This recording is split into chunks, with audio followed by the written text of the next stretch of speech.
Today's not a telecommunications directly related video, but it's still a video nonetheless that I think that should be produced because it's useful.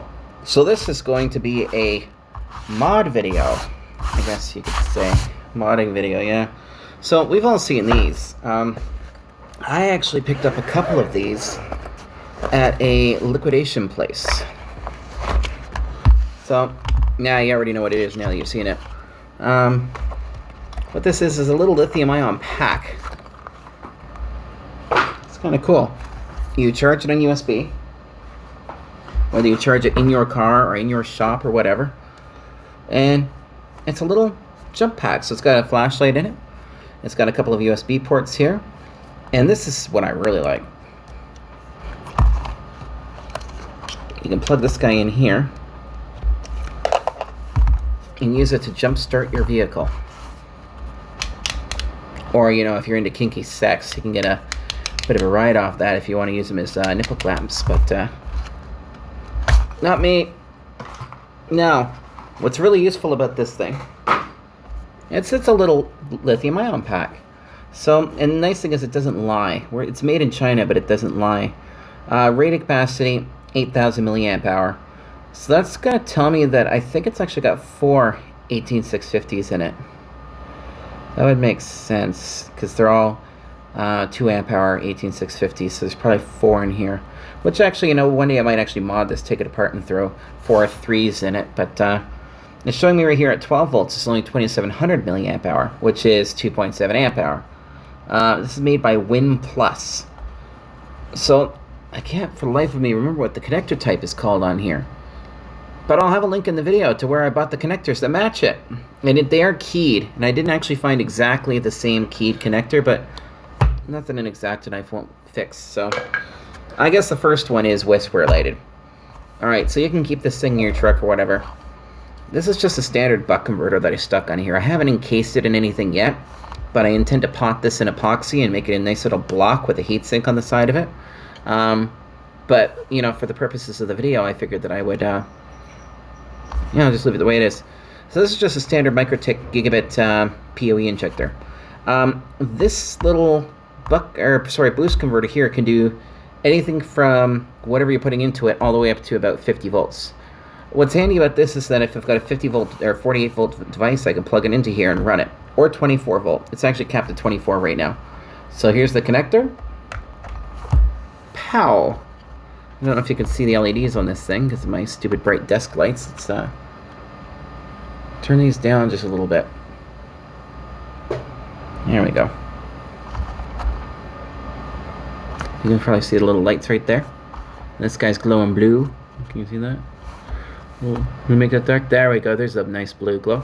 So, yeah. So here's one thing you can do with it. You can use it as a portable PoE pack. I'm going to make it prettier somehow.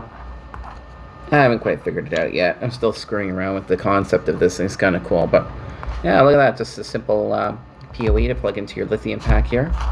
Alright, next item. Tight spaces, I don't know, going for a walk at night and there you've got bears or whatever. Well, check this out. Another connector. Let's see if I can get it in the holes.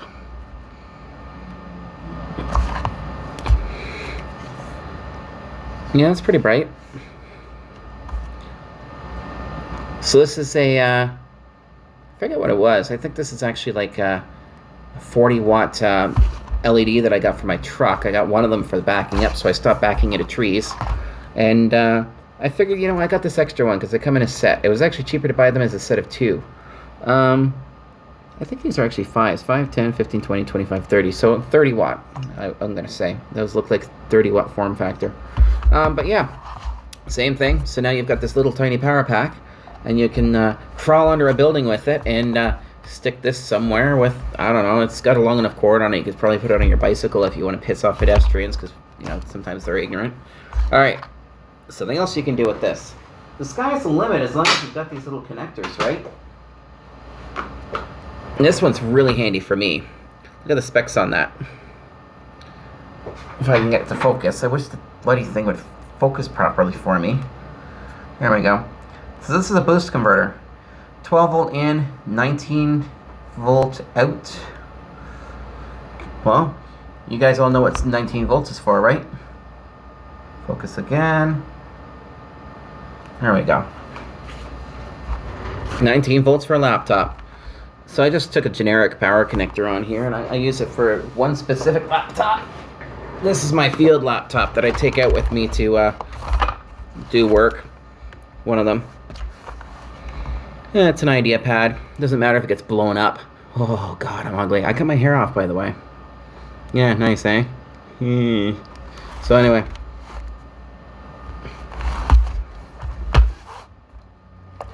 Plug this guy in here.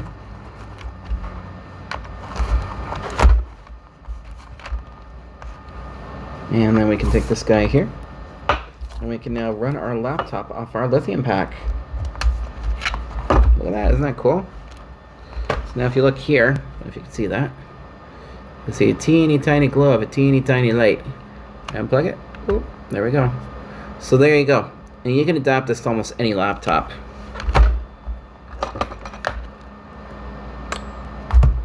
Just another use. And this one's a little bit more fun. Let's see here.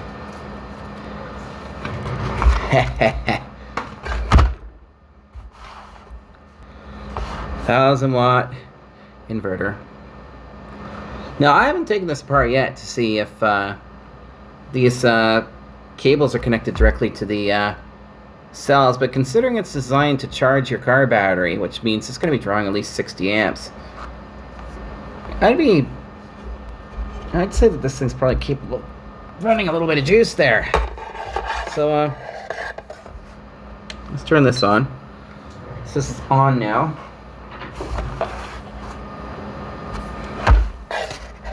And this is pure sine wave, so that's kind of handy. And well, what do I got next to my desk that I can plug into it? Let's just try a generic old soldering gun. These things are like useless now. I mean, I've got a soldering iron, which I'm going to do a review video on soon for those who do field repairs, that kicks the shit out of a soldering gun. This one's rated for what? Well, this is made in Ontario. Cool. It's rated for 140 watts. Let's see how it likes 140 watts. I haven't tested this yet, by the way. Look at that.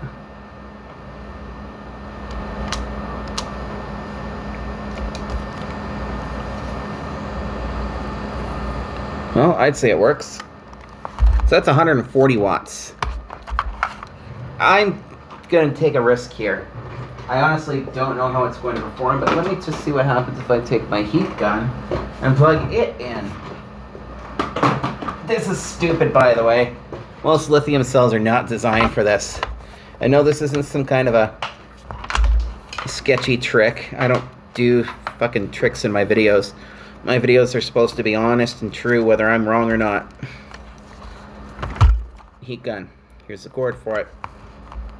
Oh, let's see. It's probably going to error out. I can guarantee you that this is going to error out because there's no way this little pack can deliver the power. So this is rated at 12.5 amps and 12.5 amps. Doesn't give you much range, does it? No, I'm assuming that it's going to 5 amps and then probably 12 amps. So let's try. Oh yeah. Put it on low and she errors out.